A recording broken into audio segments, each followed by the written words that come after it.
Guys, आप लोगों ने अपनी स्कूल्स की किताबों में पीरियोडिक टेबल तो जरूर देखी होगी और उसके कुछ एलिमेंट आज भी आपको याद होंगे, जैसे कि hydrogen, helium, oxygen, nitrogen, isn't it.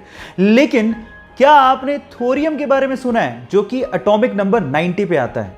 Thorium, थोर ईयम। थोर से मार्वल का वो सुपर हीरो कैरेक्टर याद आता है, पर सवाल ये है कि क्या थोरियम और थोर इन दोनों में आपस में कोई रिलेशन है? जी हां, है। एक्चुअली थोरियम मेटल का नाम थोर से इंस्पायर होके ही रखा गया था।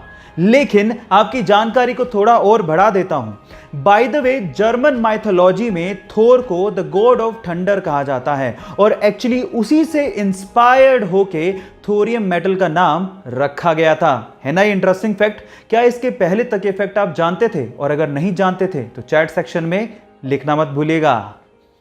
गाइस, ये आपने साइंस की किताबों में जरूर पढ़ा होगा कि कोई भी एटम या एलिमेंट 3 फंडामेंटल पार्टिकल से मिलकर बनता है, इलेक्ट्रॉन, प्रोटॉन और न्यूट्रॉन। लेकिन उसमें इलेक्ट्रॉन सबसे ज्यादा स्टेबल फंडामेंटल पार्टिकल है। इनफैक्ट ये पूरी ही यूनिवर्स में सबसे ज्यादा स्टेबल है। वो कैसे, मैं आपको बताता हूं। एक्चुअली एक इलेक्ट्रॉन 60,000 योटा ईयर्स तक एग्जिस्ट कर सकता है।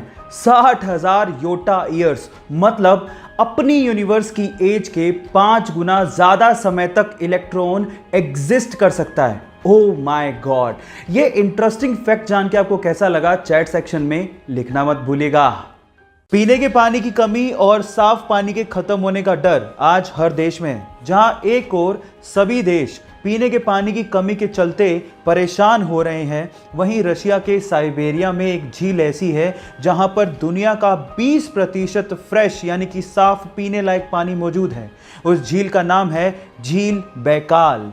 जी हाँ गाइस, इसमें दुनिया के 20% साफ पानी का भंडार है और उसके अलावा ये झील लगभग 1600 मीटर गहरी है और दुनिया की सबसे पुरानी झील भी है। नाम है झील बैकाल। ये इंटरेस्टिंग फैक्ट जान के आपको कैसा लगा? चैट सेक्शन में लिखना मत भूलिएगा। गाइस, मैथ से बहुत लोगों को डर लगता है और उसका फोबिया भी बहुत ज्यादा होता है। इसी वजह से एक बार इंटरनेट पे एक पोस्ट वायरल हो गया, जो पोस्ट आपको अभी वीडियो में दिखाई दे रहा है।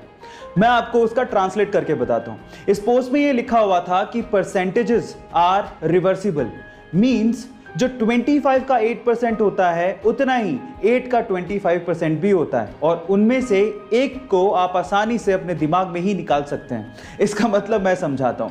मतलब यह है कि अगर आप 25 का 8% निकालने बैठोगे तो वो उतना ही आएगा जितना 8 का 25%, और 8 का 25% निकालना बेहद आसान है। 1/4 ही तो करना है और 8 का 25% यानी कि 1/4 कितना होगा? 2। ये इस पोस्ट का मतलब है। ये फैसिनेटिंग सा मैथ्स का फैक्ट जान के आपको कैसा लगा? चैट सेक्शन में लिखना मत भूलिएगा। गाइस, इंडोनेशिया में चावल यानी कि राइस की खेती करने के लिए वो लोग राइस फिश टेक्निक का इस्तेमाल करते हैं। अब ये क्या है? डोंट वरी, मैं आपको बताता हूँ।